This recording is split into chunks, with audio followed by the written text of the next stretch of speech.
Assalamualaikum warahmatullahi wabarakatuh. Alhamdulillah alladzi bi ni'matihi tatimmu shalihat. Segala puji bagi Allah Jalla Jalaluh yang karena nikmatnya kebaikan-kebaikan menjadi sempurna, yang karena rahmatnya niat-niat baik hamba dapat terlaksana. Berapa banyak keinginan baik kita yang tidak terlaksana, berapa banyak impian yang kita ukir dalam benak kita, tapi ternyata tidak bisa kita capai. Maka di sini seorang hamba hendaklah yakin bahwa semua kebaikan yang dia rasakan itu adalah murni dari Allah Jalla Jalaluh, sehingga tiada yang pantas untuk dipuja kecuali Dia, karena Dia yang memberikan segalanya kepada kita. Allahumma salli wa sallim wa zid wa barik wa an'im ala nabiyyina wa sayyidina Muhammad wa ala alihi wa ashabihi ajma'in. Ya Allah, semoga salawatmu, salam, berkah dan nikmatmu senantiasa kau tambahkan untuk hamba kekasihmu, untuk baginda Nabi kita Muhammad sallallahu alaihi wasallam, dan untuk keluarga beliau, untuk istri-istri beliau, untuk putra-putri beliau, dan untuk seluruh sahabat Nabi, yang terutama untuk Abu Bakar As-Siddiq, untuk Umar bin Khattab, untuk Uthman bin Affan, dan untuk Ali bin Abi Talib radhiyallahu ta'ala anhum ajma'in. Amma ba'd. Ma'asyiral ikhwah rahimakumullah, tatkala kita memiliki hutang dan kita tahu tidak bisa membayar, kemudian kita juga tahu bahwa pemilik uang itu kejam, apa yang akan kita lakukan? Antum kalau punya utang, terus yang punya uang itu kejam, dan antum tahu nggak bisa bayar, kira-kira yang antum lakukan apa? Berdoa memohon kepada Allah Subhanahu wa ta'ala. Dia udah datang ke rumah antum, bakal disiksa antum.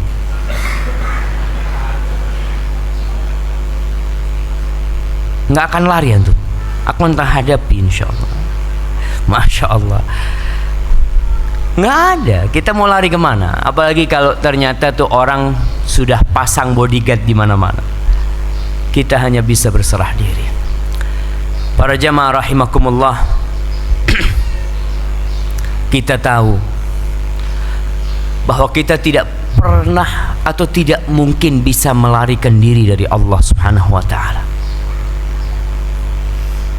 Allah Subhanahu wa ta'ala berfirman, fafirru ilallah. Kalian harus lari, tapi larinya kemana? Ilallah. Larinya kepada Allah Jalla Jalaluh. Karena bagaimanapun dosa yang kita lakukan, Allah tuh Maha Pengampun. Bahkan Allah Jalla Jalaluhu dalam sebuah hadis qudsi mengatakan, ya ibna Adam, wahai anak Adam, lau ataitani biqurabil ardi khati'atan thumma ataitani la tusyriku bi syai'an la ataituka biqurabiha maghfiratan. Wahai anak Adam, apabila engkau mendatangi aku dengan sepenuh bumi ini dosa yang kita bawa, namun engkau mendatangi aku tanpa pernah berbuat kesyirikan sedikit, niscaya aku akan datang kepadamu dengan sepenuh bumi ampunan untuk dia. Ma'asyiral ikhwah rahimakumullah, Memang tidak ada, kita mau lari kemana dalam kehidupan ini? Apalagi kita tahu memiliki batas waktu yang sudah ditentukan. Kullu nafsin dha'iqatul maut. Semua akan merasakan kematian. Antum mau di rumah sakit, mau di rumah, apalagi sekarang ini tanda-tanda kiamat. Di antara tanda-tanda kiamat yang sering kita lihat adalah mati mendadak. Yang kata Rasul sallallahu alaihi wasallam, min asyratis sa'ah mautul fajah. Mati mendadak. Lagi main bola, lagi di lapangan bola, di lapangan mati. Dulu masih jarang kita melihat orang mati mendadak. Orang masih harus sakit sehingga dia masih bisa berwasiat, dia bisa masih taubat kepada Allah, dia masih bisa minta maaf sama keluarganya. Ini enggak. Kadangkala subhanallah, ada yang dari toko beli sesuatu, dia membeli sesuatu dengan harapan yang dia beli mau dia makan, kalau itu pakaian dia mau pakai, dia beli, keluar dari toko naik motor, jatuh dari motor, mati. Maka kita harus mempersiapkan diri. Kemudian ada kiamat yang tidak mungkin tidak mati, kemudian dia hidup terus. Anak insya Allah umurnya panjang, tetap kau akan menghilang dari dunia ini, karena itu sudah ketetapan Sang Pencipta. Kullu syai'in halikun illa wajha. Segala sesuatu akan sirna kecuali Allah subhanahu wa ta'ala, kecuali wajah Allah. Kullu man 'alaiha fan. Semua yang ada di muka bumi ini fana. Di dalam surat Kiamat ada berapa surat yang namanya kiamat, atau sebutkan surat yang maknanya kiamat. Anak kasih hadiah jamaah.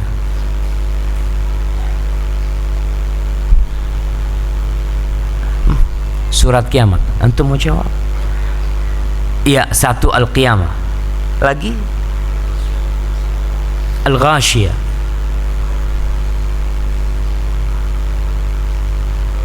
Al-Qari'ah. Masya Allah. Fadhal. Ini yang rencananya buat nanti jamaah suruh beli gitu. Iya. Ya sekarang dikasih gratis ya, makanya antum nanti nggak perlu beli antum. Yang dapat ini sekarang. Nah, Allah mengingatkan kita dengan kiamat itu berulang kali, dan adanya di surat-surat pendek yang sering kita baca. Al-Qari'atu mal-Qari'ah, idza zulzilatil ardu zilzalaha, hal ataka hadithul ghashiyah. Apalagi Al-Qiyamah, la uqsimu biyaumil qiyamah. Allah bersumpah, aku bersumpah demi hari kiamat. Kita ini sebagai hamba tidak boleh bersumpah kecuali dengan nama Sang Pencipta. Antum silahkan bersumpah dengan nama Allah, dengan Ar-Rahman, dengan Ar-Rahim, dengan apa aja. Yang penting itu nama Allah Subhanahu wa ta'ala. Tapi Allah boleh bersumpah dengan apa yang Dia kehendaki. Allah bersumpah, la uqsimu bihadzal balad. Allah bersumpah demi kota Mekah. Allah bersumpah demi waktu duha, wadduha. Allah bersumpah demi waktu asar wal asr. Allah bersumpah demi waktu fajar wal fajar. Demi langit, demi mentari, Allah terserah. Di sini Allah bersumpah, la uqsimu biyaumil qiyamah. Aku benar-benar bersumpah dengan hari kiamat. Wala uqsimu bin nafsil lawamah. Aku bersumpah demi jiwa yang suka mencela dirinya. Jiwa kita nih, manusia itu sebenarnya baik, tapi kadangkala bisikan-bisikan buruk membuat dia terpleset dalam kumbangan maksiat. Kadang-kadang nih kita nih habis berbuat dosa pulang, ya Allah, seharusnya aku tidak melakukan itu, seharusnya aku tidak melakukan itu, seharusnya aku duduk, seharusnya aku istighfar, seharusnya. Itu jiwa memang seperti itu. Allah bersumpah demi. Lalu Allah mengatakan, ayahsabul insan allan najma'a idhamah. Apakah manusia mengira kita tidak akan mengumpulkan tulang belulangnya? Tubuh kita ini bisa berdiri, bisa kokoh karena ada tulang belulangnya. Dan kita tahu orang kalau mati ada yang dibakar sehingga menjadi debu, kemudian diterbangkan. Apakah manusia mengira kita tidak akan mengumpulkan tulang belulang dia? Pernah di masa Rasul sallallahu alaihi wasallam datang salah satu dari orang-orang kafir Quraisy, dia ambil tulang belulang dari kuburan. Lalu dia mendatang Rasulullah sallallahu alaihi wasallam mengatakan, man yuhyil idhama wa hiya ramim. Siapa yang akan menghidupkan kembali tulang yang sudah hancur? Dia hancurun, dia lemparkan kepada Rasul sallallahu alaihi wasallam. Apakah Allah akan melakukan itu? Kata Rasulullah SAW, na'am wa yudkhilukan nar.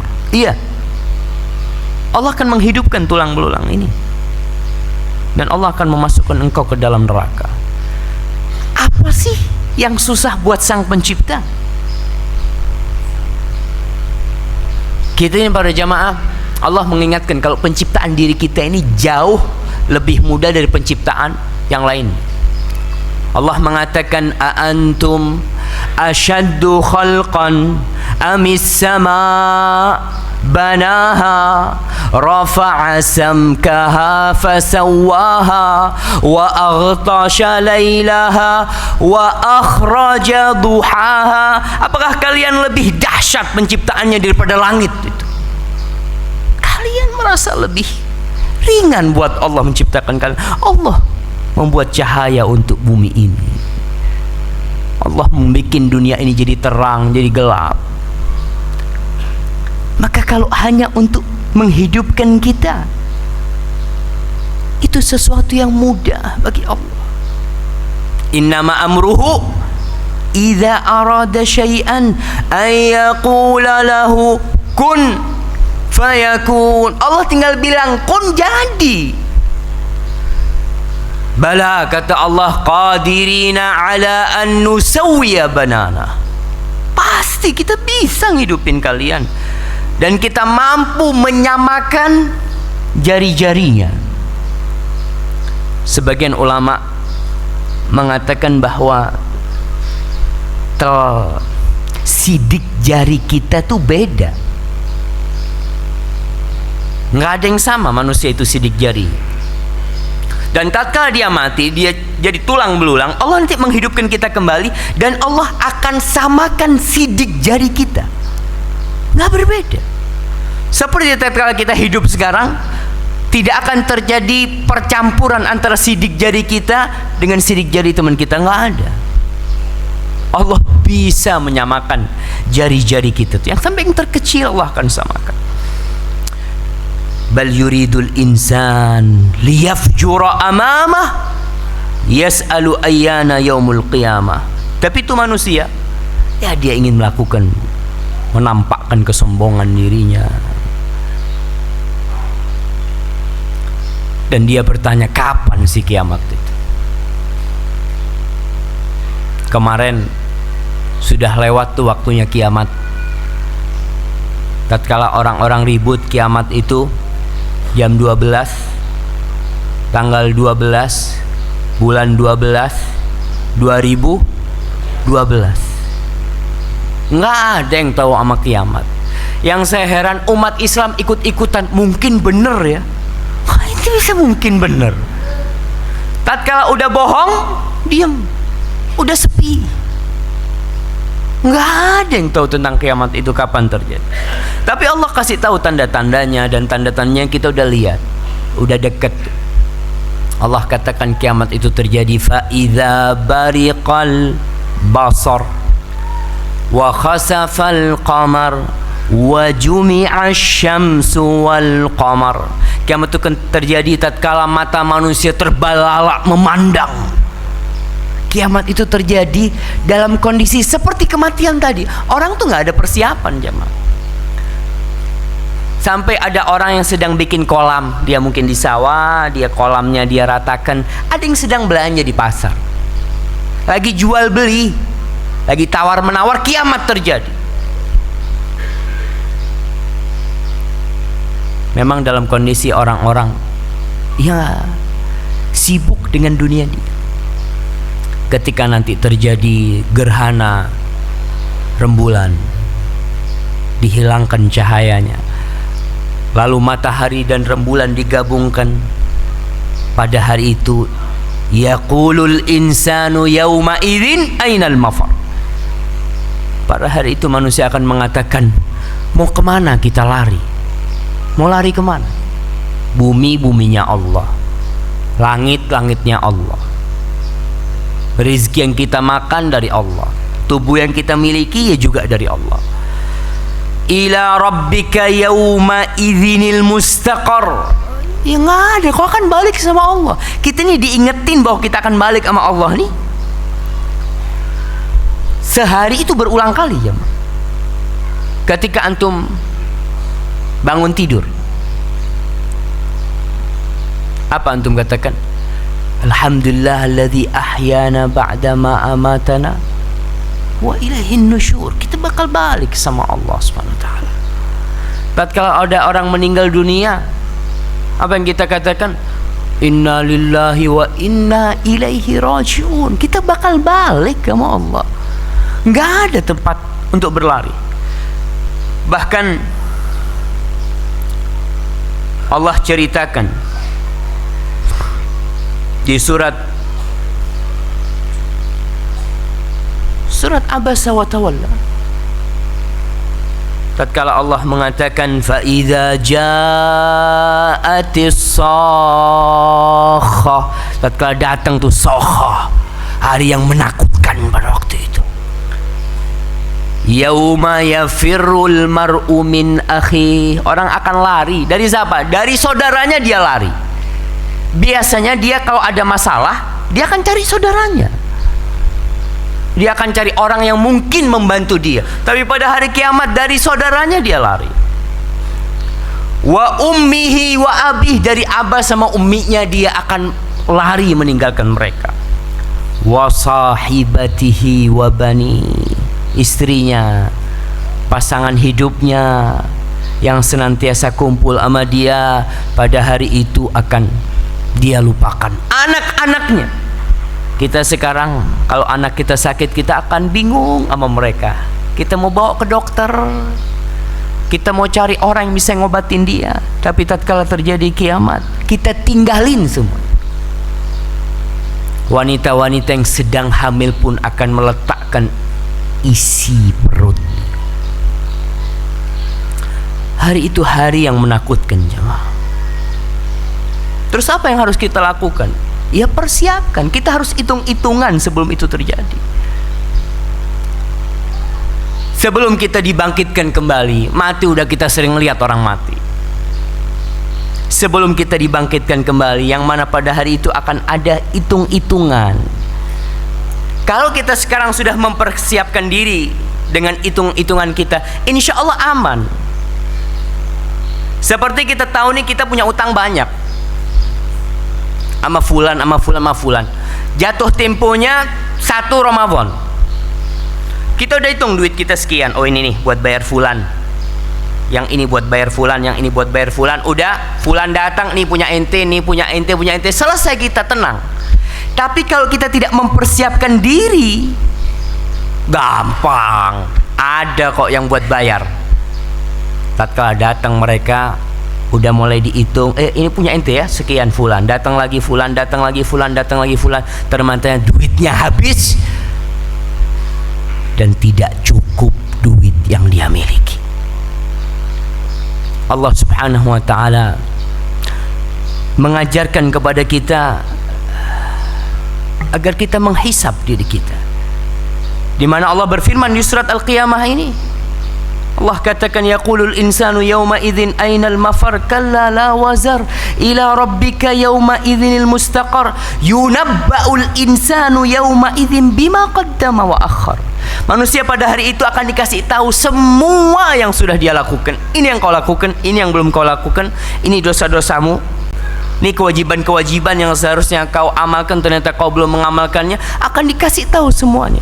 Dan Allah katakan, balil insanu ala nafsihi basirah walau alqa ma'adhirah. Orang tuh lebih tahu dengan dirinya. Kita ini lebih tahu dengan berapa sih dosa yang kita lakukan. Ibadah apa saja yang sudah kita amalkan. Mungkin tetangga kita nggak tahu, istri kita nggak tahu, sampai teman sahib kita yang dekat, dia akan berpisah dengan kita, tapi jiwa kita selalu bersama tubuh kita. Walau alqa ma'adhir, walaupun dia berusaha, aku tidak melakukan itu, subhanallah. Tatkala manusia berusaha menentang kalau dia tidak melakukan dosa-dosa itu, akan dikunci mulutnya, kulitnya akan berbicara. Allah akan mengatakan kepada kita, iqra kitabak, kau baca kitab, kau baca sendirilah kitabmu. Iqra kitabak kafa bi nafsikal yawma 'alaika hasiba, cukuplah kau sendiri yang ngitung. Ini catatannya, inti buka, bener nggak tuh? Sebelum kita suruh baca kitab itu, sekarang waktunya kita membaca catatan kita. Allah subhanahu wa ta'ala berfirman di surat Al-Hasyr ayat 18, ya ayyuhalladzina amanu taqullah, wahai orang-orang yang beriman, bertakwalah kalian kepada Allah. Antum perhatikan ya, di sini Allah mengatakan, ya ayyuhalladzina amanu taqullah wal tanzur nafsum ma qaddamat lighad wattaqullah. Dua kali Allah suruh kita bertakwa dalam satu ayat. Ada apa? Karena jiwa kita ini suka menjauh dari ketakwaan kepada Allah.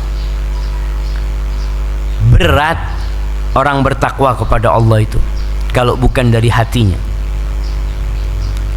Lalu Allah katakan, wal tanzur nafsum ma qaddamat lighad. Hendaklah setiap jiwa itu melihat apa yang sudah diamalkan lighad, untuk besok. Orang yang pandai itu bukan orang yang mempersiapkan makanan dia hari ini,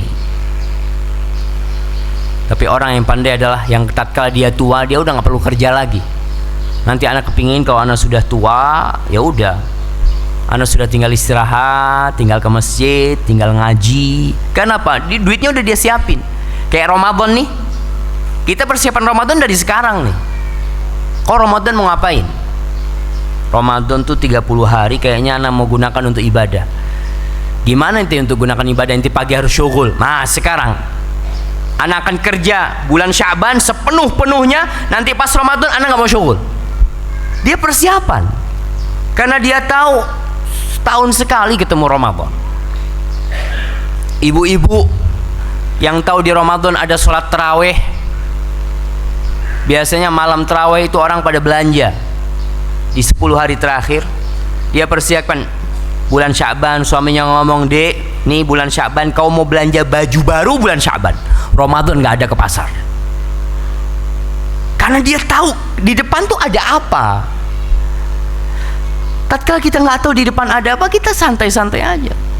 Wal tanzur nafsum ma qaddamat lighad wattaqullah innallaha khabirum bima ta'malun. Allah tuh mengetahui secara detail apa yang kalian amalkan.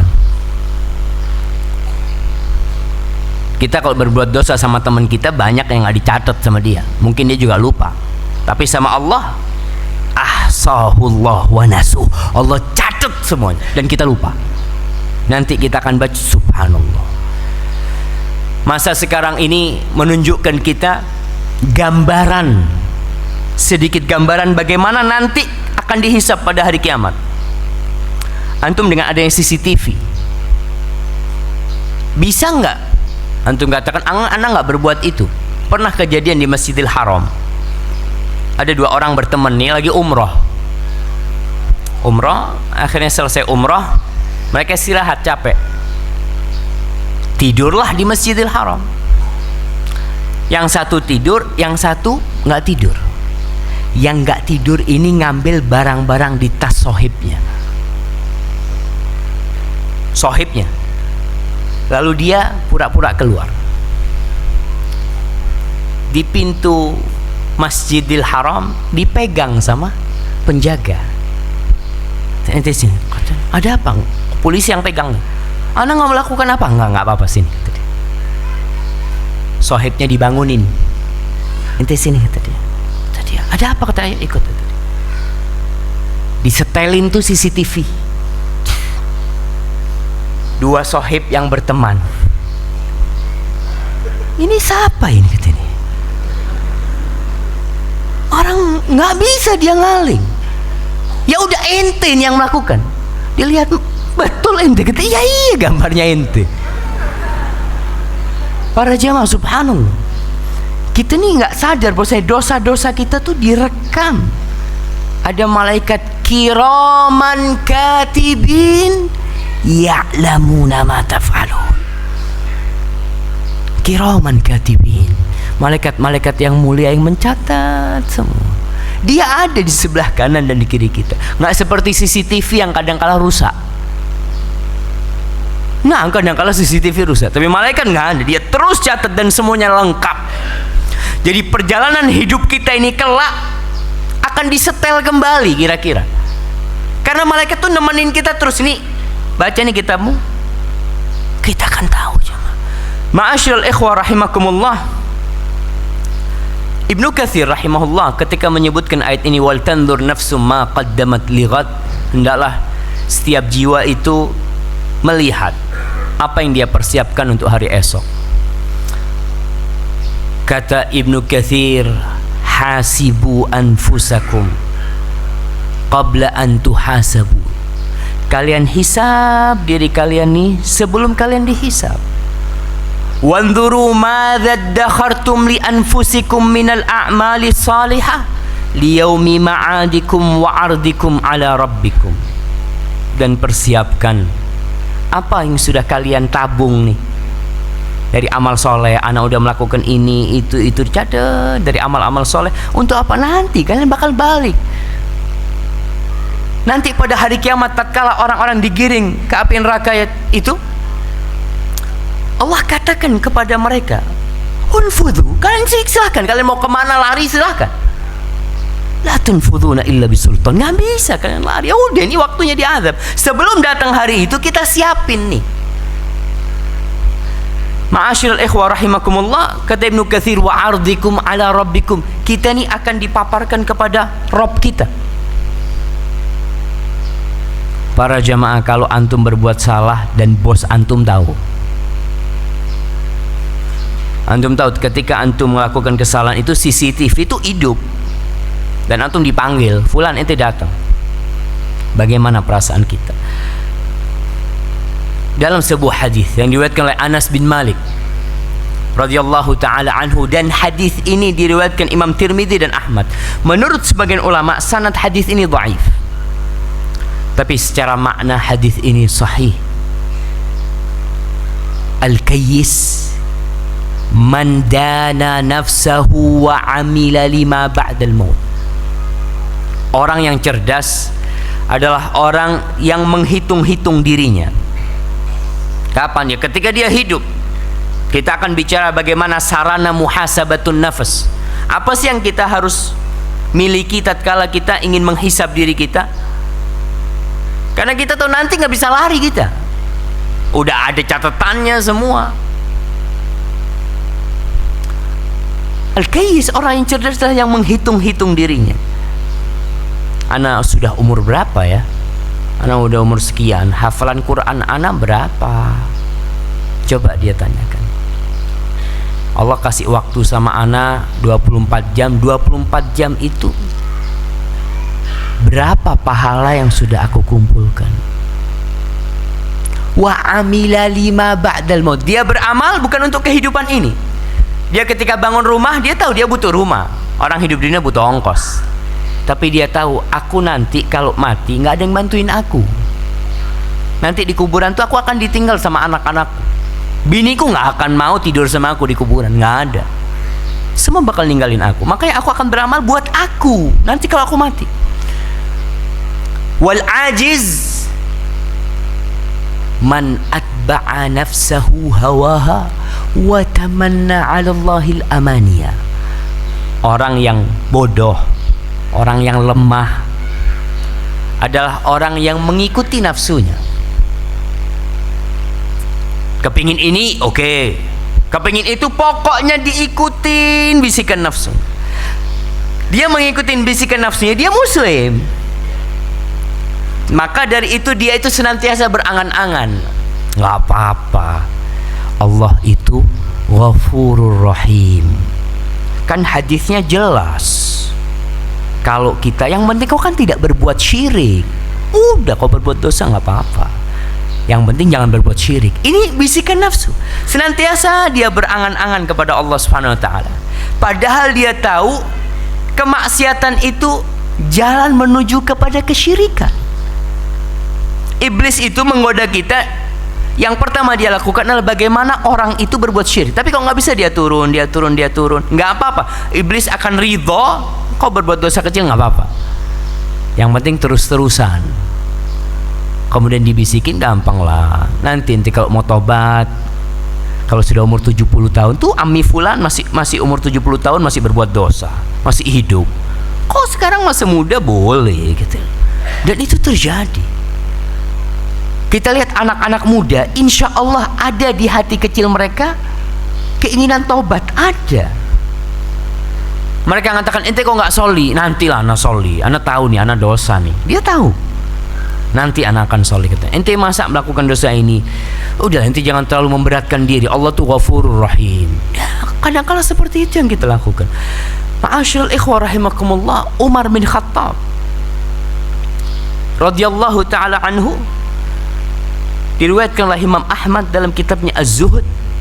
Umar mengatakan, hasibu anfusakum, kalian hisab diri kalian, qabla an tuhasabu, sebelum kalian dihisab. Jadi kita nih duduk menghisab diri kita karena kita yakin kita bakal dihisab. Nggak bisa kau lari, nggak mungkin.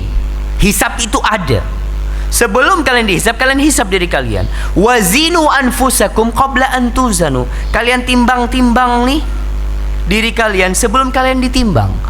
Nanti pada hari kiamat di padang mahsyar tuh, faman ya'mal mithqala dzarratin khair, mithqala dzarrah, seberat dzarrah itu semut kecil ya, mungkin sekarang orang menerjemahkan atom ya, barang yang kecil itu bakal ditimbangin jamaah. Allah akan timbang nanti. Maka kalian timbang sekarang sebelum nanti kalian ditimbang. Yang akan ditimbang itu diri kita, tubuh kita akan ditimbang. Antum ingat hadis Rasul SAW, hadis Ibnu Mas'ud. Tatkala Ibnu Mas'ud naik pohon arak kemudian tersingkap betisnya karena tiupan angin, para sahabat pada tertawa. Ketawa nih para sahabat.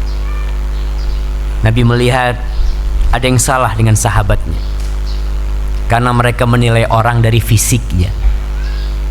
Kita kadang-kadang melihat orang dari fisiknya.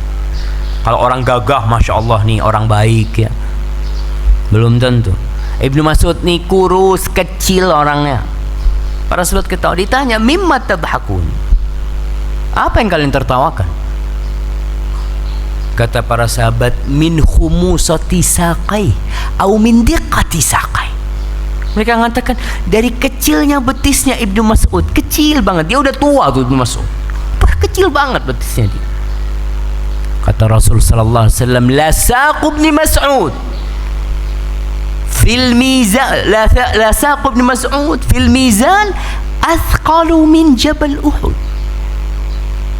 Betisnya Ibnu Mas'ud di timbangan nanti itu lebih berat daripada Jabal Uhud. Maka kita lihat nih orang yang suka olahraga, badannya masya Allah bagus ya. Ente lihat kira-kira nanti di timbangan seberat apa ente. Kadang-kala kita harus berpikir seperti itu. Kita yang dikasih berat kayak gini nanti di timbangan ada yang seperti kapas, nggak ada bobotnya aja. Kenapa Umar mewasiatkan hal itu? Umar radhiyallahu taala anhu mewasiatkan kepada sahabat-sahabat dan tabi'in. Apalagi kita yang udah jauh dari masa mereka. Antum kalau ngelihat sahabat-sahabat Nabi itu bagaimana mereka menghisap dirinya. Pernah Hanzalah. Siapa yang tahu keutamaan Hanzalah? Anak kasih hadiah. Hanzalah. Nah. Sahabat yang disolatkan malaikat. Iya, hampir betul ya. Tapi nggak apa-apa, anak kasih hadiah. Antum nyerempet, anak kasih hadiah. Fadhol. Iya. Ya. Naam, tuh sahabat yang dimandikan malaikat. Jamaah, ada sahabat Nabi yang dimandikan malaikat. Kita lihat bagaimana dia menghisap dirinya.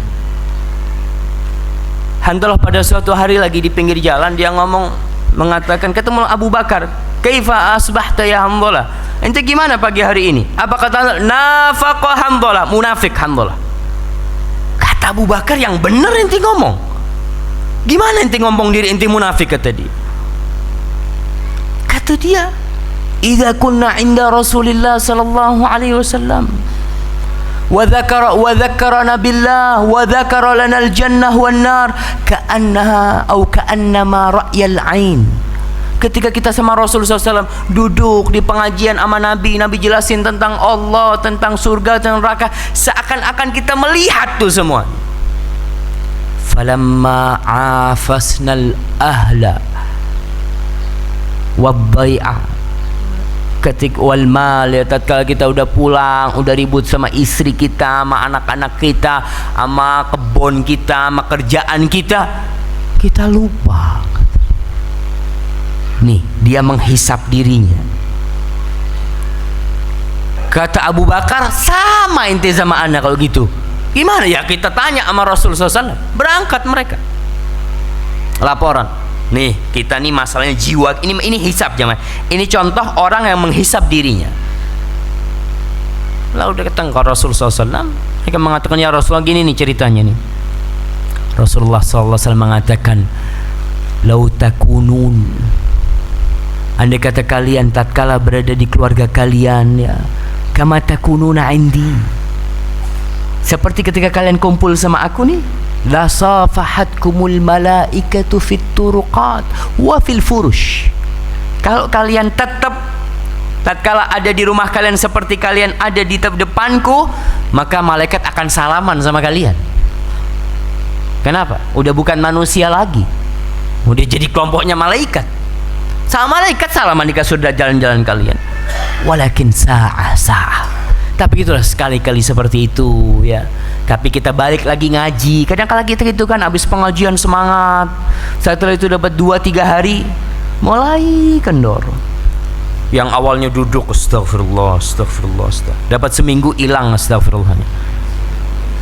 Nih fulan utangnya belum bayar, nih fulan udah fulus dong gitu. Umar bin Khattab mengatakan kepada para sahabat Nabi yang hidup dan kepada para tabi'in, kenapa kalian harus menghisap diri kalian? Kata Umar bin Khattab, fa innahu ahwanu alaikum fil hisabi ghadan, karena itu akan lebih ringan buat kalian besok ketika kalian dihisap. Kalian udah punya catatan, itu akan lebih ringan buat kalian.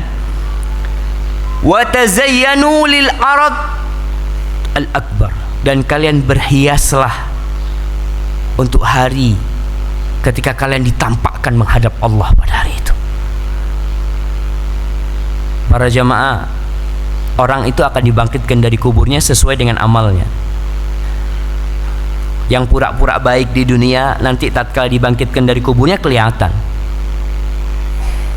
Kalau kalian mau berhias, kayak ini anak datang kajian, anak pakai baju, pakai surban, pakai topi ya, siap mau ketemu antum. Antum tidak tahu siapa anak, tapi Allah tahu apa yang anak kerjakan tadi di sana, apa yang sering anak lakukan dari dosa. Allah tahu.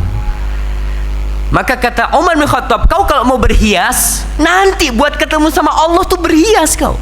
Bagaimana kau menghadap Allah, orang-orang pada ngelihat ente dalam kondisi engkau itu baik, bukan banyak dosa-dosanya.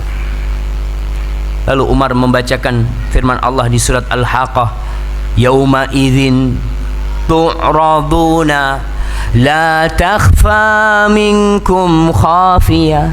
Pada hari itu kalian akan ditampakkan dan tidak ada sesuatu pun yang tersembunyi. Nggak ada. Orang yang sudah menghisap akan ringan bagi dia. Setelah ayat 18 ini Allah mengatakan, fa amma man utiya kitabahu biyaminihi fayaqul ha umqra'u kitabiyah. Adapun orang yang mendapatkan kitabnya dengan tangan kanannya, dia akan berteriak, dia mengatakan ha umqra'u kitabiyah, kau baca nih kitabku, kau baca nih. Kenapa? Inni dhanantu anni mulaqin hisabiyah. Aku yakin kalau aku akan dihisab, aku yakin. Aku udah persiapkan untuk hisab ini. Orang yang sudah mempersiapkan diri, dia akan ringan buat dia. Dia akan tahu kitabnya nih dapat dengan tangan kanannya. Fahuwa fi 'aisyatir radiyah. Dia akan berada dalam kehidupan yang diridhai. Adapun yang mendapatkan kitabnya dengan tangan kirinya, wa amma man utiya kitabahu bishimalihi fayaqulu ya laitani lam uta kitabiyah wa lam adri ma hisabiyah. Ketika dia dapat dengan tangan kirinya, dia mengatakan, andai kata aku nggak dapat nih, nggak dapat kitab ini. Karena dia tahu, andai kata aku nggak perlu tahu hisabku gimana, karena dia udah tahu hisabku ini nggak bener. Ya laitaha kanatil qadiyah. Mulai dia menghisab dirinya pada hari itu, udah selesai. Kau mau hisab dulu di dunia agar kau bisa berbuat baik. Tapi tatkala dia sudah pegang kitabnya dengan tangan kirinya, dia mulai mengatakan, ya laitaha kanatil qadiyah. Andai kata kematian itu menyelesaikan segalanya, aku nggak dibangkitkan lagi. Ma aghna anni maliya halaka anni sultaniya. Harta aku nggak berguna buat aku, kata. Kedudukanku, jabatanku, aku pernah jadi bupati, jadi gubernur, jadi presiden, apa nggak ada. Kita yang punya harta bertumpuk-tumpuk, mati meninggalkan harta 10 miliar umpamanya. Selama kau harta itu tidak kau bawa, nggak kau sedekahkan, ya nggak ada gunanya. Ma'asyiral ikhwah rahimakumullah, bagaimana cara menghisab diri? Para ulama jelasin tuh. Al-Imam Ibnul Qayyim dalam kitabnya Madarijus Salikin, beliau menyebutkan bahwa menghisab diri itu ada 3 rukunnya. Perhatikan rukunnya nih supaya kita benar cara menghisab. Di sebuah perusahaan itu bendahara atau ya yang bagian hitung-hitungan fulus itu dikasih tahu caranya ini, duit masuk, duit keluar ya, kemudian ada keuntungan, ada apa, suruh ngitung dia. Nanti dia pun akan diaudit lagi, bener enggak ente cara ngitung-hitungannya, ntar ada yang terlepas. Maka Imam Ibnul Qayyim menjelaskan ada 3 rukun. Yang pertama, kata dia, antuqais baina ni'matihi wa jinayatika. Engkau kalau mau menghisab diri, yang pertama tuh engkau menimbang-nimbang antara nikmat yang Allah berikan dan kelakuanmu. Supaya kita sadar, nikmat Allah banyak, kelakuanku ternyata nggak benar.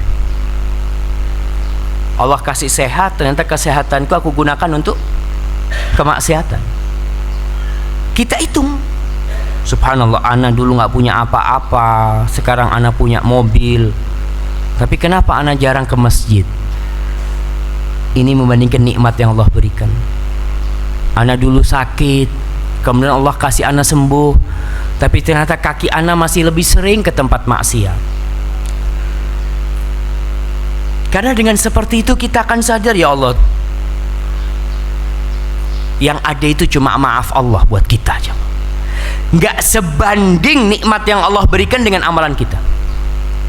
Oleh karena itu Rasulullah sallallahu alaihi wasallam mengatakan, la yadkhulu ahadukumul jannah bi amalih. Nggak ada yang masuk surga sebagai pengganti amalnya, nggak ada. Sebagai pengganti amalnya. Kalau umur kita 100 tahun kita terus ibadah, nggak pernah berbuat dosa, apa pantas kita dapat surga? Sebagai pengganti amal kita nggak pantas. Kau itu beramal, kau bisa ruku, kau bisa sujud, kau bisa berzikir dengan nikmat dari siapa? Dari Allah. Maka Rasul sallallahu alaihi wasallam mengatakan nggak ada yang masuk surga sebagai pengganti amalnya, nggak ada. Amal itu sebab, iya sebab, tapi bukan pengganti. Para sahabat bertanya, hatta anta ya Rasulullah, sampai engkau wahai Rasul sallallahu nggak akan masuk surga sebagai pengganti amal? Hatta ana, sampai aku nggak akan masuk surga dengan amalku, illa ayyataghammadani Allahu birahmatih, kecuali kalau Allah meliputi aku dengan rahmatnya, baru aku bisa masuk surga. Contoh nih, contoh ringan ya, supaya kita tahu menghisap nikmat Allah dengan kelakuan kita. Walaupun kita udah baik, tapi dibandingkan nikmat Allah nggak sebanding. Kalau ada orang kerja di sebuah perusahaan, ya dia sebagai cleaning service lah, kerjanya bersih-bersih, tiap hari dikasih gaji 100.000, sebulan 3 juta. Setelah 2 tahun kerja sama bosnya dikasih villa. Apakah villa itu pengganti kerja dia jadi cleaning service 2 tahun? Sebagai pengganti?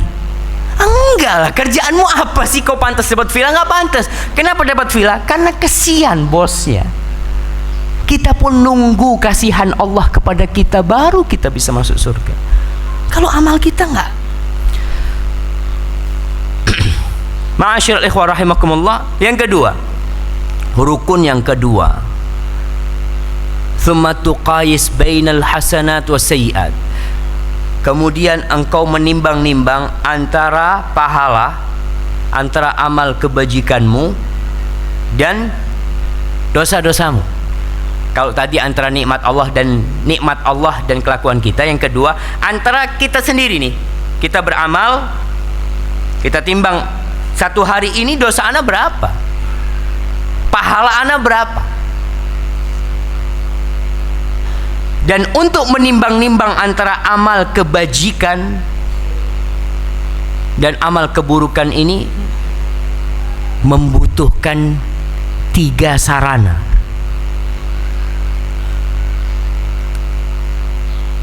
Yang pertama, ana sebutin dulu ya. Rukunnya yang pertama, menghisap antara nikmat Allah dan kelakuan kita. Yang kedua, menghisap antara kebaikan dan keburukan kita. Yang ketiga, menghisap antara hal-hal mubah yang kita lakukan dengan yang berpahala. Kalau tadi antara dosa dan antara pahala dan dosa, kalau ini antara pahala dan yang hal-hal yang mubah yang kita lakukan. Ada banyak hal-hal mubah yang kita lakukan dalam kehidupan ini, kadang-kala tuh lebih banyak dari pahalanya yang kita lakukan. Maka yang kedua, menimbang antara dosa dan pahala itu butuh 3 sarana. Yang pertama, kata Ibnul Qayyim, nurul hikmah, cahaya hikmah, yaitu ilmu yang Allah berikan kepada para nabinya, Al-Quran dan Sunnah, supaya kita tahu mana yang dosa dan mana yang bukan dosa. Kadangkala kita ini melakukan perbuatan merasa nggak dosa. Kenapa? Karena kita nggak ngerti. Contoh, ada orang meminjamkan uang dengan bunga. Kerjaannya itu. Antum lihat di pasar-pasar hampir tiap hari itu ada orang melakukan itu. Ini orang merasa nggak berbuat dosa. Mungkin yang meminjamkan uang, dia yang dapat bunga kan, dapat ribanya. Tapi yang pinjam merasa nggak dosa. Kenapa? Kan dia yang dosa, Ustaz. Dia yang makan riba. Karena keterbatasan ilmu dia, maka dia merasa yang dosa fulan, ana nggak dosa. Padahal la'ana Rasulullah sallallahu alaihi wasallam akil riba wa mukilahu. Rasul sallallahu alaihi wasallam itu melaknat orang yang meminjamkan uang dengan riba, dan yang pinjam juga dilaknat. Taunya dari mana kita? Dari perasaan? Ya dari Al-Quran dan Sunnah. Kalau kita nggak belajar, kita susah akan menghisap diri kita. Contoh nih, cipika, apa? Cipika-cipiki, ya udahlah.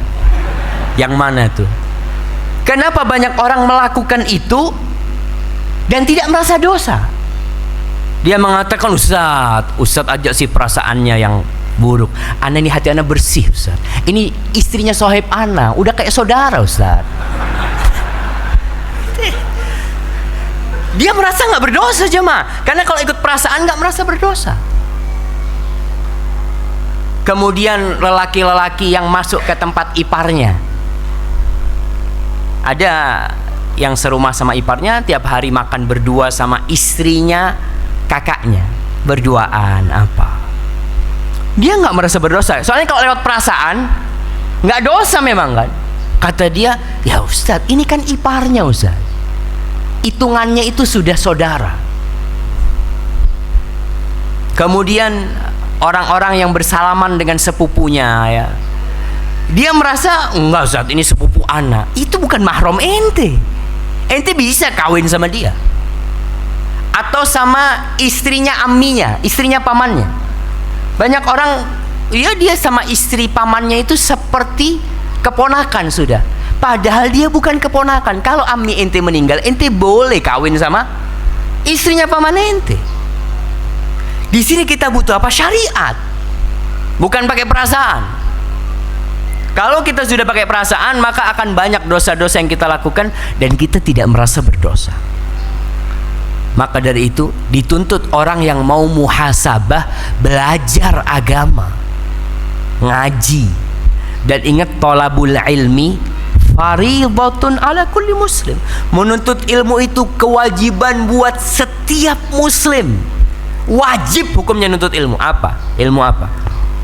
Matematika, IPS, bahasa Inggris, bahasa daerah, ilmu agama, ilmu tentang Allah Jalla Jalaluh, ilmu tentang kita ini apa yang seharusnya kita lakukan. Itu wajib. Tidak semuanya harus jadi ustadz, enggak. Antum bisa bayangkan kalau semuanya jadi ustadz, anak ceramah di sini ada yang dengerin enggak? Nah, semuanya pada jadi ustadz. Nggak semuanya harus jadi ustadz. Memang udah dibagi-bagi tuh. Ada yang harus jadi pedagang, ada yang jadi dokter, ada yang jadi insinyur, ada yang jadi apa aja pekerjaan dunia, jadi tentara, jadi polisi. Bagi-bagi, tapi semuanya punya kewajiban sama, nuntut ilmu wajib. Yang polisi wajib nuntut ilmu, wajib hukumnya. Ingat, wajib. Orang kalau nggak nuntut ilmu, gimana dia tahu wajib kalau dia nggak pernah nuntut ilmu juga? Maka para jemaah, dengan ilmu ini nih kita tahu bainal haq wal batil. Masalah warisan, banyak perempuan-perempuan yang kadang-kala menuntut warisan dibagikan sama. Kata dia, enggak sama. Subhanallah, ini hukumnya Allah. Warisan itu harta nemu. Nggak ada usaha dari anak. Kalau ada usaha anak, dikasihkan tuh usaha anak nih, ini punya ente nih, ente ikut kerja, ente punya bagian, dikasih. Tapi kalau warisan tuh itu milik Allah dan Allah yang bagi. Ada orang yang menentang masih seperti itu. Maka rukunnya untuk membedakan antara yang benar dan yang salah adalah Al-Quran dan Sunnah Rasul SAW. Kemudian Rukun yang kedua atau sarana yang kedua adalah suudzon dengan jiwa kita. Kita ini harus suudzon sama jiwa. Jangan oh insya Allah anak ini udah baik kayaknya nih. Ada orang yang kayak gitu jemaah. Ada seorang haji yang sudah haji 27 kali. Nah, ini cerita paman anak, dia cerita ke rumahnya fulan itu. Dia mengatakan, kata dia, anak ini sudah siap mati saya. Dia mengatakan gitu. Kenapa? Anak haji sudah 27 kali, kata dia. Masjid yang anak bangun udah banyak. Ini kan dia mau menghisap. Yang dia hisap itu kebaikannya, lupa sama dosanya. Karena dia husnudzon sama dirinya, kayaknya nggak pernah berbuat dosa. Anak alhamdulillah, anak sudah bangun pesantren kayak gitu. Subhanallah.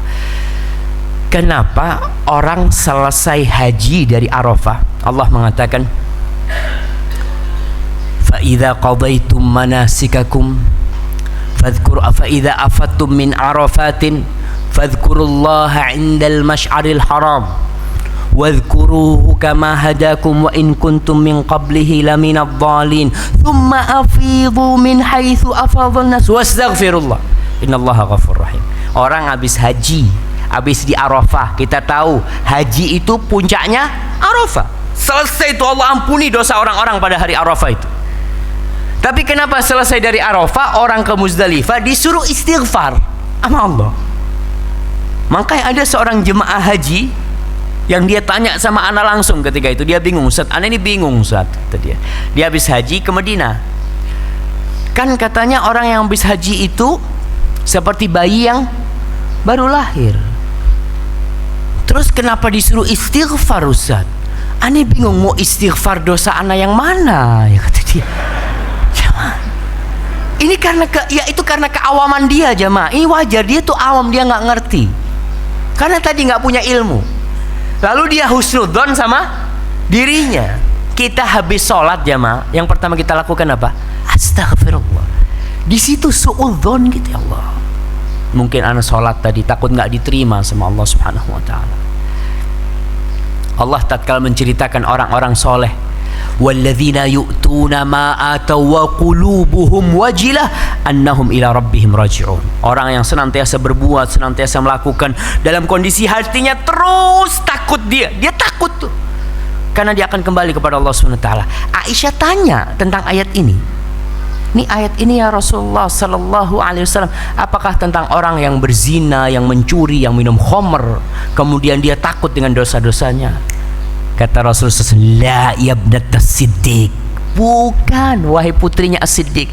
Tapi ini yang dimaksud adalah ar-rajulu yusalli wa yasum wa yatasaddaq wa yakhafu an la yuqbala min. Ini orang yang sholat, yang sedekah, yang puasa, dan dia takut nggak diterima. Karena dia takut jangan-jangan anak riya ketika sholat. Jangan-jangan anak tadi sholat mikirin yang lainnya. Jangan-jangan anak melakukan ini karena ingin pujian supaya disebut gini. Itu suudzon dengan diri kita. Jadi kita ini harus berada di antara dua hal, husnudzon kepada Allah dan suudzon kepada diri kita sendiri. Jangan sampai kita husnudzon sama diri kita, kita suudzon sama Allah. Contohnya, nih orang yang berdoa dan nggak dikabulkan doanya. Dia mengatakan, Ustaz, Allah kan mengatakan, waman yattaqillah yaj'al lahu makhrajan wa yarzuqhu min haitsu la yahtasib. Barang siapa yang bertakwa kepada Allah, pasti Allah kasih jalan keluar dan Allah kasih rezeki dari arah yang tidak disangka-sangka. Kan Allah mengatakan gitu. Ustaz, anak ini udah bertakwa Ustaz, tapi kok masih sulit rezeki ya Ustaz? Dia kan husnudzon sama dirinya, suudzon sama Allah. Seakan-akan Allah ini belum ngasih janjinya. Di sini ketika kau merasa bertakwa, berarti kau belum bertakwa. Allah mengatakan, fala tuzakku anfusakum huwa a'lamu bimanittaqa. Kalian tuh jangan membersihkan diri kalian, sok suci. Allah tuh lebih tahu siapa yang paling bertakwa di antara kalian. Jadi kalau kita udah berdoa, udah bertakwa, kadang-kala kita nih hijrah dari meninggalkan kemaksiatan, kemudian kita tinggalkan riba semua, ternyata usaha kita gagal, hancur usaha kita. Lalu kita bertanya, gimana sih? Katanya yang bertakwa itu dimudahkan.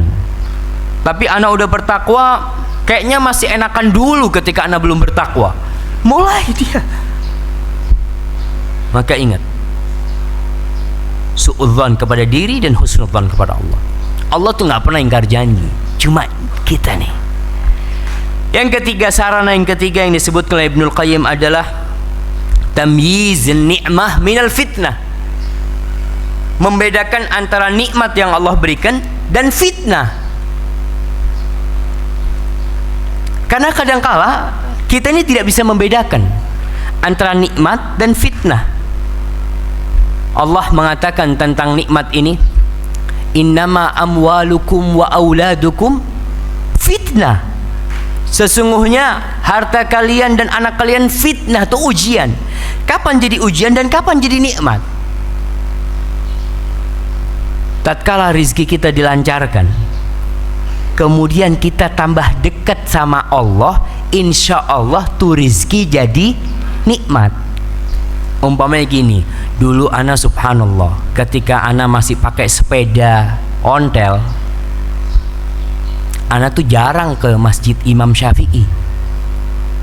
Setelah Allah kasih, alhamdulillah, mudah-mudahan motor ini jadi nikmat buat ana. Dia bedain. Karena banyak orang yang lupa ketika insya Allah Allah cinta sama. Apa buktinya? Ini lihat ente, harta ana semakin berlimpah ruah. Ya lihat, apakah dengan harta yang berlimpah ruah itu ente bisa sholat ke masjid? Apa enggak? Di sini kita tahu orang biasanya jamaah, ya kalau masih miskin tuh doanya banyak, doanya kenceng, dia habis pokoknya bainal adzan dan qomat dia doa, sepertiga malam akhir doa ya. Dia kepingin minta sama Allah, dia pengen minta mobil lah anggap. Ketika dikasih mobil, lihat mobil ini nikmat apa fitnah? Di situ kita harus tahu. Jangan-jangan setelah anda dapat mobil berhenti berdoa, udah selesai. Karena ya udah selesai Ustaz hajatnya kan Ustaz. Subhanallah. Padahal Allah itu nyuruh kita terus berdoa. Doa ini salah satu bentuk ibadah. Maka dengan cara seperti itu kita akan tahu bagaimana kita menghisap diri kita. Kita yang pertama tadi udah punya ilmu. Yang kedua kita suudzon sama diri kita. Yang ketiga kita bisa bedain antara nikmat dan fitnah. Rasulullah sallallahu alaihi wasallam mengatakan, idza ra'aitallaha yu'til 'abda ala ma'asihi ma yuhibbu fa'lam annahu istidraj. Kata Rasul sallallahu alaihi wasallam, kalau engkau melihat Allah tuh numpahin rizkinya, memberikan rizkinya kepada seorang hamba, semua yang dia inginkan Allah kasih kepada tuh hamba, dalam kondisi tuh hamba berbuat dosa, maka ketahuilah kalau itu namanya istidraj. Orang itu sedang diluluh, dibiarin sampai dicabut nyawanya dalam kondisi dia belum siap. Falamma nasu ma dzukiru bihi fatahna alaihim abwaba kulli syai hatta idza farihu bima utu akhadnahum baghtah fa idza hum mublisun. Ketika orang-orang itu dikasih peringatan ya, terus kasih peringatan, tapi ternyata dia melupakan peringatan itu. Ternyata apa yang Allah berikan kepada dia? Allah bukakan segala pintu rezeki buat dia. Ini orang awalnya susah, Allah kasih peringatan supaya dia balik sama Allah, tetap aja nggak balik-balik sama Allah. Lalu Allah bukakan pintu rezeki. Kalau susah aja nggak ingat sama Allah, apalagi kalau seneng, tambah parah. Maka Allah bukakan pintu rezeki sampai ketika dia udah senang-senang, Allah cabut nyawanya. Tuh mati mendadak. Allah cabut nyawanya dalam kondisi dia belum bersedekah, dia belum berwasiat. Ma'asyiral ikhwah rahimakumullah. Kemudian Ibnul Qayyim menceritakan muhasabah itu ada dua modelnya.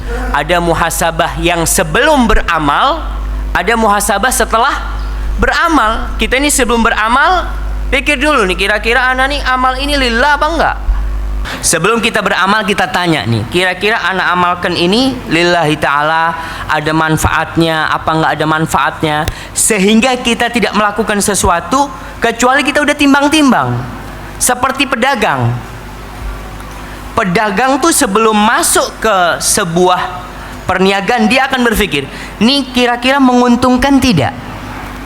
Kalau dia lihat kayaknya persentasi keuntungannya rendah, enggak lah, anak mau cari yang lain. Begitu pula dalam amal kita.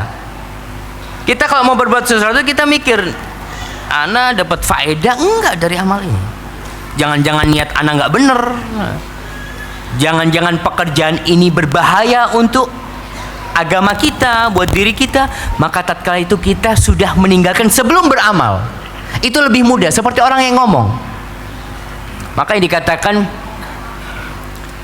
lisannya orang yang akil, lisanul akili khalfa qalbihi wa lisanul jahili amama qalbihi. Lisannya orang yang akil itu dibaliknya kalbunya. Jadi mikir dulu, kalau udah manfaat insya Allah baru dia ngomong.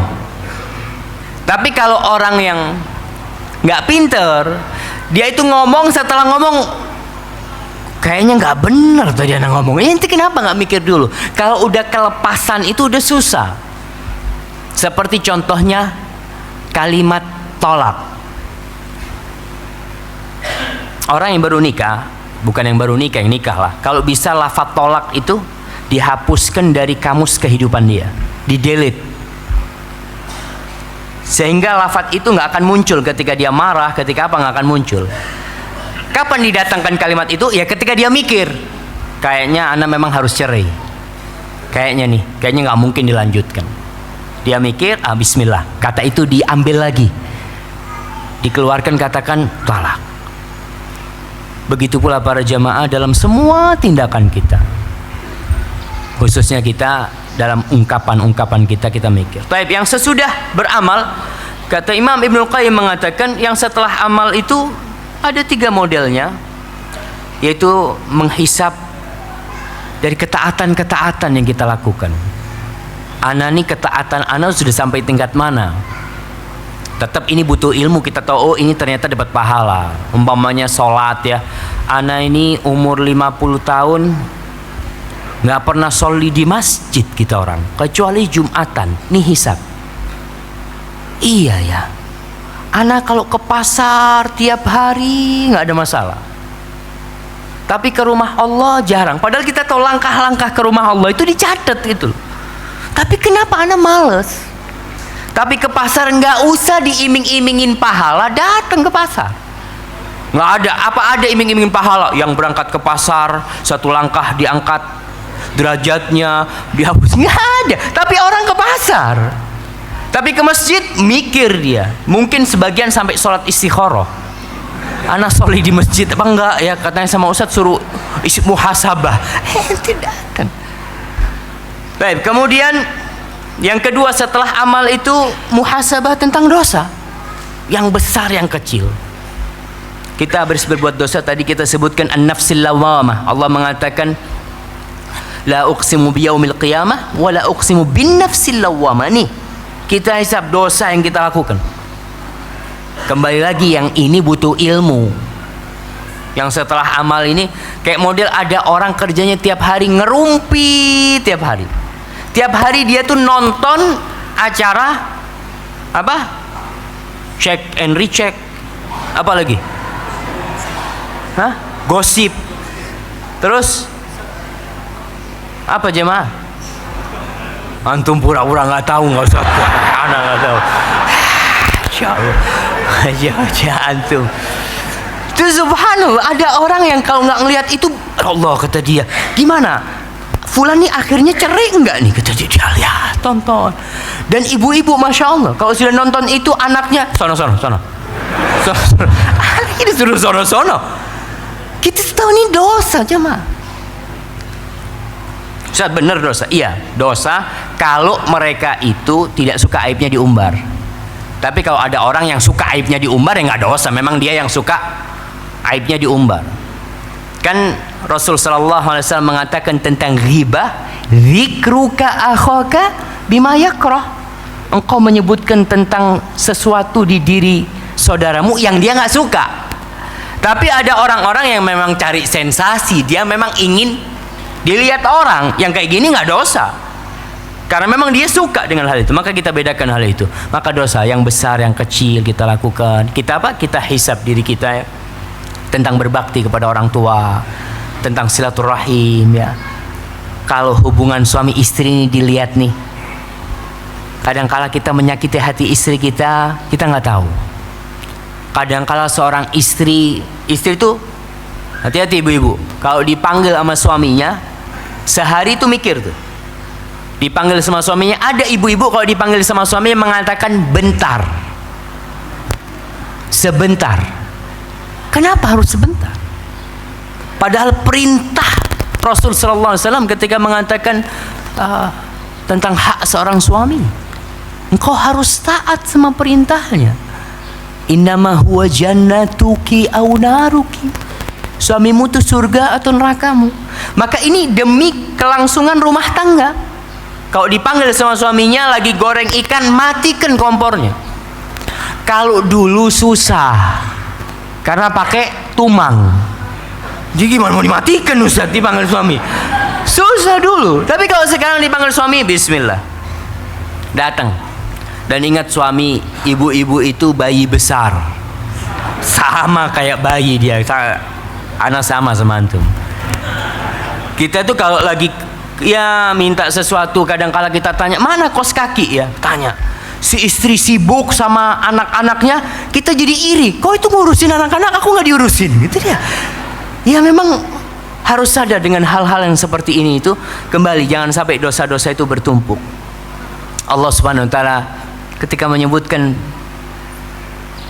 penghuni surga, walladzina idza fa'alu fahishatan aw zalamu anfusahum dzakarullaha fastaghfaru lidzunubihim wa may yaghfiru dzunuba illallah wa lam yusirru ala ma fa'alu wa hum ya'lamun. Dia ingat sama dosanya, dia istighfar, dia tahu nggak ada yang bisa ngampuni dosanya kecuali Allah, dan dia tidak terus-terusan melakukan dosa itu dalam kondisi dia sadar, dia tahu hal ini. Itu hisab. Pentingnya kita menghisab setelah amal yang akan berakhir dengan istighfar. Ya Allah, astagfirullah, iya ya anak dosa. Akhirnya kita kalau dosa sama orang, kita akan berangkat sama fulan walafu fulan. Anak tadi kayaknya ngomongnya kasar sama ente, anak minta maaf. Kapan itu terjadi? Kalau ada hisab. Kalau kita muhasabah. Kalau nggak ada, kita merasa benar aja. Kemudian yang ketiga, ayuhasiba nafsahu ala amrin mubahin au mu'tad. Dia menghisab dirinya tentang mubah-mubah yang biasa dia lakukan. Ya, kita banyak melakukan ngobrol umpamanya nih. Ngobrol dari habis asar sampai maghrib. Coba tanya, tadi anak ngobrol kira-kira dapat pahala apa enggak? Ngobrol tuh mubah. Kemudian kita lihat niat kita dengan yang mubah-mubah supaya dapat pahala. Orang tidur itu sesuatu yang mubah, tapi bisa dapat pahala kalau niatnya. Ente kenapa tidur? Anak kepingin nanti malam nonton bola. Dia tidur niatnya nonton bola, dapat pahala nggak? Nggak dapat. Tapi kalau dia tidur siang, kenapa tidur siang? Anak kepingin sholat malam nanti. Anak udah lama nggak sholat malam. Orang yang makan, Sufyan Ats-Tsauri atau Sufyan bin Uyainah, pernah dia makan suatu hari sampai kekenyangan. Yang lihat, ya Allah, nggak biasa yang mungkin karena enak makanan itu, mubah makan itu jamaah. Oh makan silahkan. Ketika dia tahu dia kekenyangan, lalu dia sadar keledai itu kalau dikenyangin biasanya mau dikasih kerjaan yang berat. Malam ini aku mau sholat malam nggak tidur. Dia menghisap dirinya itu makanan mubah, tapi gimana yang mubah dapat pahala. Dia niatkan untuk kebaikan. Ma'asyal ikhwah rahimakumullah. Adapun waktu muhasabah, bebas kapan kita bermuhasabah. Bulan Sya'ban ini bulan diangkatnya amal. Waktu bagus untuk kita muhasabah. Pagi hari sebelum kita kerja, sore hari kita selesai kerja, kita bermuhasabah supaya kita tahu. Jangan sampai udah banyak dosanya, udah susah kita mau ninggalin tuh dosa. Kita hisab, aduh kayaknya udah susah karena udah jadi kebiasaan. Model riba, Kita ada yang terjebak di riba, tapi udah lama, udah 10 tahun baru sadar nih. Gimana Ustadznya? Bisa nggak kira-kira ana ninggalin? Karena dia baru bermuhasabah sekarang, ternyata bener ya riba ini menekan orang atau apa macam-macam. Maka para ulama menjelaskan fi awalin nahar, di pagi hari. Kau lihat aku akan kerja apa nih?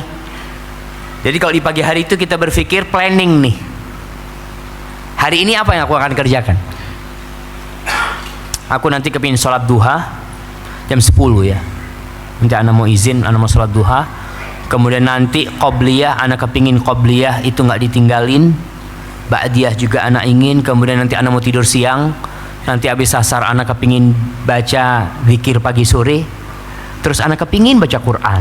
Anak hari ini masa nggak baca Quran? Itu planning ke depan. Lalu malam harinya kita mulai berpikir, tadi apa yang anak kerjakan sebelum tidur? Biasanya antum sebelum tidur ngitung duit. Tadi fulan setor berapa fulan itu ya? Dia buka, oh setor sekian. Terus fulan belum setor, catat berapa jumlah fulus anak. Jangan duit doang yang dihitung. Kenapa? Ketika kau tidur, doamu itu bismikallahumma amutu wahya. Kau bakal mati nih. Kau belum tentu nanti bangun paginya, belum tentu. Maka yang harus kita hisap ya untuk hari esok, bukan untuk masalah dunia kita. Ma'asyiral ikhwah rahimakumullah. Umar bin Khattab radhiyallahu taala anhu, kita lihat Umar yang menyuruh orang menghisap, ternyata dia juga menghisap dirinya. Pernah suatu hari ada seseorang hendak mengadukan sesuatu kepada Umar bin Khattab. Dan Umar ketika itu sedang sibuk. Lalu Umar mengatakan,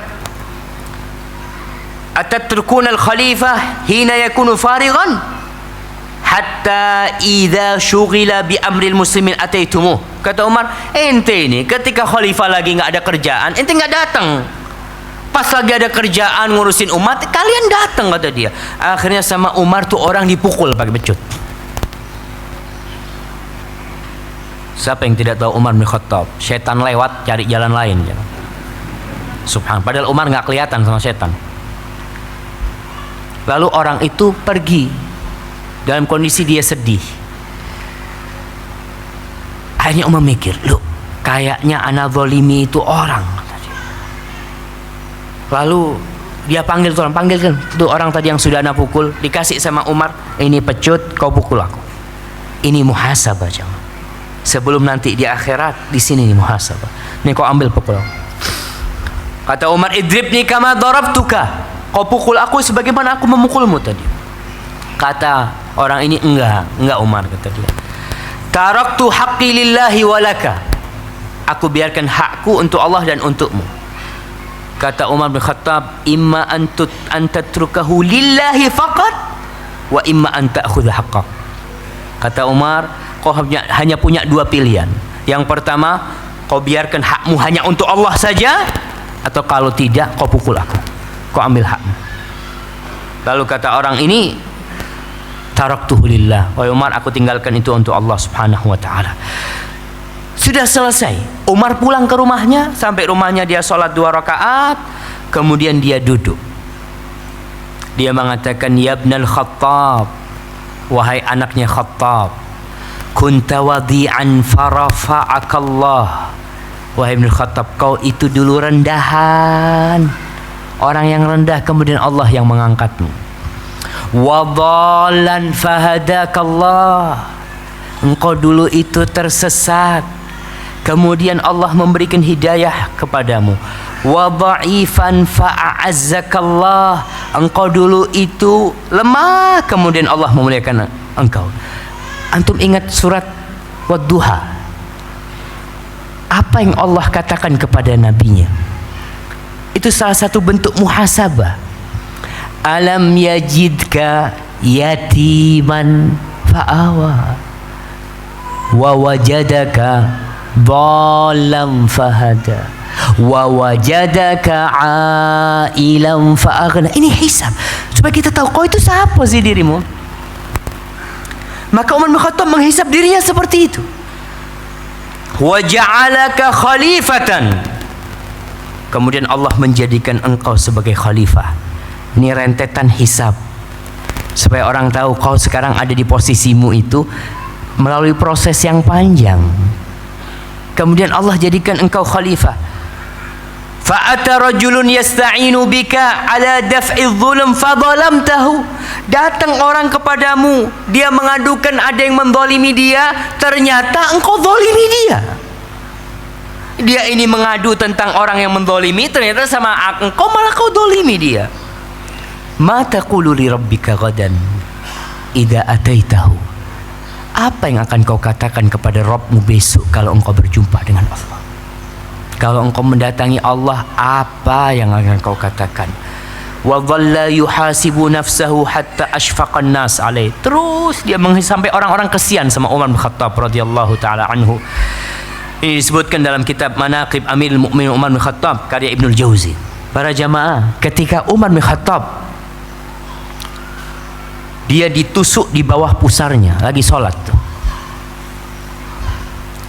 dia tidak berhenti menghisap dirinya. Ketika dia sadar, diletakkan kepalanya di pangkuannya anaknya Abdullah bin Umar. Lalu apa kata Umar bin Khattab? Ya bunayya da' khaddi 'alal ard. Wahai ananda, letakkan pipiku ini di tanah. Kata anaknya, ya abata, nggak ada bedanya tanah dengan pahaku. Apa kata Umar? La ummalak, tak punya ibu kau. Da' khaddi 'alal ard, letakkan pipiku di tanah. La'allallah ayyarhamani. Mudah-mudahan Allah merahmati aku, jamaah. Begitu Umar bin Khattab menghisap dirinya, sampai dia pernah menghisap dirinya, dia takut kalau nanti ada baglah campuran keledai sama kuda atau himar atau keledai yang tersungkur masuk di lubang di jalannya, lalu aku takut ditanya sama Allah, lima lam tusawwilahu tariq, kenapa jalannya kok luruskan jalannya dia itu, kenapa kau tidak ratakan jalannya? Bagaimana Umar menghisap dirinya? Dan para pemimpin harus lebih dahsyat menghisap dirinya. Orang-orang yang menjadi atasannya, dia lihat karena banyak yang di bawah dia. Ma'asyiral ikhwah rahimakumullah, Ibnu Sammah pernah suatu hari dia lagi duduk, dia menghisap dirinya. Dia melihat umurku berapa nih, dia hitung ternyata umurnya 60 tahun. Dia hitung hari-harinya, ternyata jumlah harinya itu wahidun wa ishruna alfan wa khumsumiyah, 21.500 jumlah harinya. Lalu dia berteriak, ya wailata, wahai celakanya diriku ini. Alqal malik, aku bertemu dengan Allah, Malik Yaumiddin, Allah itu biwahidin wa ishrina alf dzam, dengan 21.000 dosa. Kalau tiap hari berbuat dosa satu, lihat bagaimana mereka menghisap. Dia mungkin ingat Nabi Adam alaihissalam keluar dari surga melakukan berapa dosa dia? Satu dosa. Apa mungkin kita balik masuk surga dengan puluhan dosa yang kita bawa? Tinggal satu, rahmat Allah dan maghfirahnya. Kata Ibnu Sammah, gimana aku berjumpa dengan Allah bawa 21.000 dosa? Bagaimana? Fa kaifa wa fi kulli yaumin asyratu alaf dzam. Bagaimana kalau setiap hari 10.000 dosa yang dilakukan? Lalu dikatakan dia tersungkur dalam kondisi mati pada waktu itu, jamaah. Ma'asyal ikhwah rahimakumullah. Semoga kita bisa menyempatkan diri kita nih sebelum masuk Ramadan, ya, kita menghisap diri kita di bulan diangkatnya amal perbuatan kita. Antum ketika tidur itu baca doa.